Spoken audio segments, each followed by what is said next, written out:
In this segment, we'll talk about the spectrogram, also known in some other programs as the density spectral array.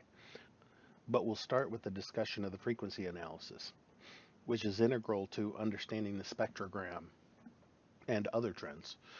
So we'll talk about the technical details, the clinical application, and some examples. Now, the frequency-based trends include the spectrogram band power at power ratio and the spectral entropy. Essentially, all of the frequency-based trends are dependent on the Fourier transform. Fourier transform is a way of converting the time domain information, that's the raw EEG, into frequency domain information, which is the frequency spectra. If you look at the raw EEG is pretty polymorphic. It contains lots of different frequencies and lots of mixed frequencies. Just like white light contains light of all of the different wavelengths combined together, we use a prism to separate white light into its component wavelengths. And we use the same way the frequency spectra, the Fourier transform, to convert the EEG into its component frequencies. We can use our measurement tool to drag a box around the time segment. We generate an FFT frequency spectra that could be virtually any length of time. In the first example here, we're looking at about 2.5 seconds, but it could be 2 minutes, it could be pretty much anything, because what we're trying to do is represent the component frequencies. So we've selected a couple seconds here, and the component frequencies in this segment are predominated by 5 hertz and 3 hertz activity. And again, keep in mind that with these frequency spectra, our y-axis is power and our x-axis is frequency. So we're looking basically at 0 to 30 hertz. And the majority of the power is at 5 and 3 hertz. Now in the segment below, same EEG, we've selected a different channel. You can see in this channel the predominant frequencies are around 13 and 14 hertz.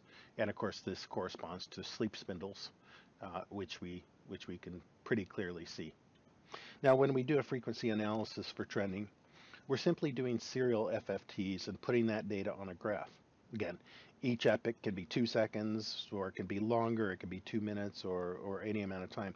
We're simply converting information from the time domain into the frequency domain. All of the trends that I mentioned before use the Fourier transform as the basis for their analysis, and each one has a unique method of displaying the results. The spectrogram is one of the most often used. It may be called the DSA, or the density spectral array, in other programs, but it's composed of multiple frequency spectra.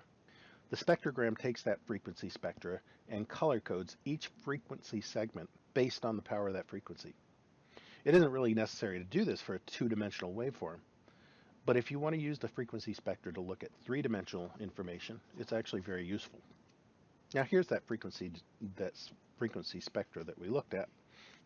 And we can take each one of these frequency spectra, and essentially what we do is we flip them over, turn them around, and then stack them next to each other. In the spectrogram, our y-axis is frequency, our x-axis is time, and our z-axis is power, represented by the colors on the color scale. So we're going to do our one and only quiz here during this presentation. So this is a 30-minute recording. Again, the y-axis is frequency, the x-axis is time, and the z-axis, the colors, are power, according to the scale on the left. So what we see is that in the first 10 minutes of the record, the most predominant frequency is in the 8 to 12 hertz range, as indicated by the dark red in that early part of the trend. As we get to the next 10 minutes, we see this activity drop in and out, and you see the prevalence of slower activity in the alpha and delta ranges.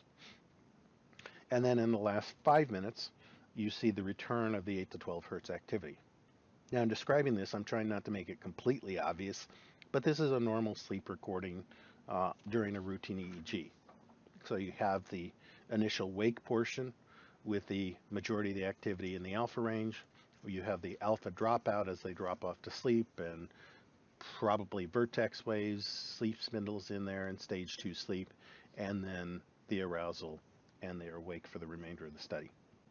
Now another thing that the spectrogram is useful for is identifying seizure activity. In this example below, you can see the cursor in the spectrogram is placed on a peak that corresponds to the seizure activity in the EEG. Now not all peaks in this trend correspond to seizure activity, so it's useful to understand which ones do and which ones don't, and why they do or don't. Now, before we get into that, let's talk a little bit about what you can change in the trends. In the spectrogram, you can adjust the frequency range. That's the scale, the 0 to 50 hertz scale. You can adjust the electrodes that you select, whether it's bipolar or referential, and which specific electrodes you choose. And of course, the time scale. Now, there's one thing that's a little bit different in the spectrogram as well. You see something called the frequency band. Now, this really does not relate so much to the spectrogram as it does to a little white line that allows you to show the band power overlaid on the spectrogram. And I'll show you an example of that as well. So if you just want to look at the spectrogram, you can pretty much ignore this frequency band selection. Now, this is the example. So in the analyzer settings, I set up my frequency band to be 2 to 4 hertz. And then in the band power trend analyzer, I've set up the same thing so that you can see a good example of exactly what we're seeing with that white line. It is exactly the same thing as the band power. It's simply overlaid on top of the spectrogram so that you can compare the two to each other. Now I have a couple of quick examples to show you. This first one is a normal EEG, so this is a 24-hour study, and we zeroed in on 4 hours, a 4-hour segment, just to point out a couple of things. So right now where my cursor is, you can see this little blip that's at about 9 to 10 hertz, and that corresponds with the alpha.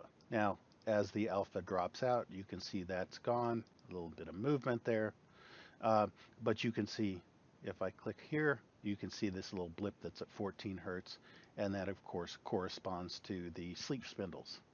So you can very quickly identify where this patient is falling asleep by the sleep spindles. You can also very quickly identify where they're arousing by the alpha. So this gives you a very easy way to look at 4 hours of data and understand the state of the patient and what's going on here. Now there's some other waveforms here, some other frequency spectra here that are mostly artifact, and I suspect are mostly related to arousals. There we go.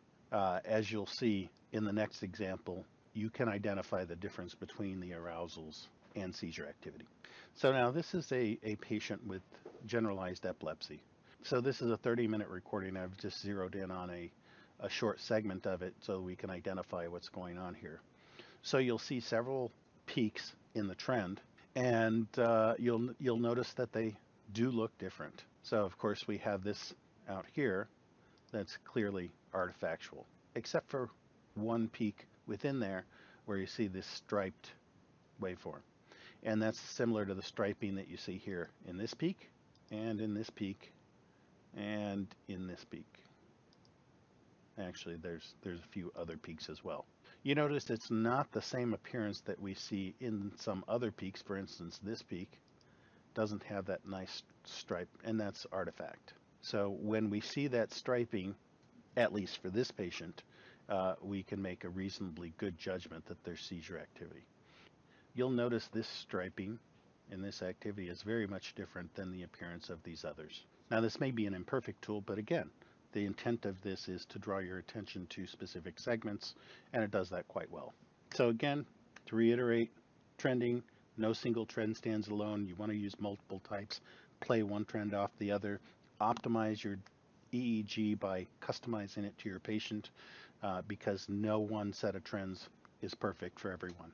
And again, raw EEG, always the gold standard. Can't emphasize that enough. The intent of the trends is simply to draw your attention to the raw EEG.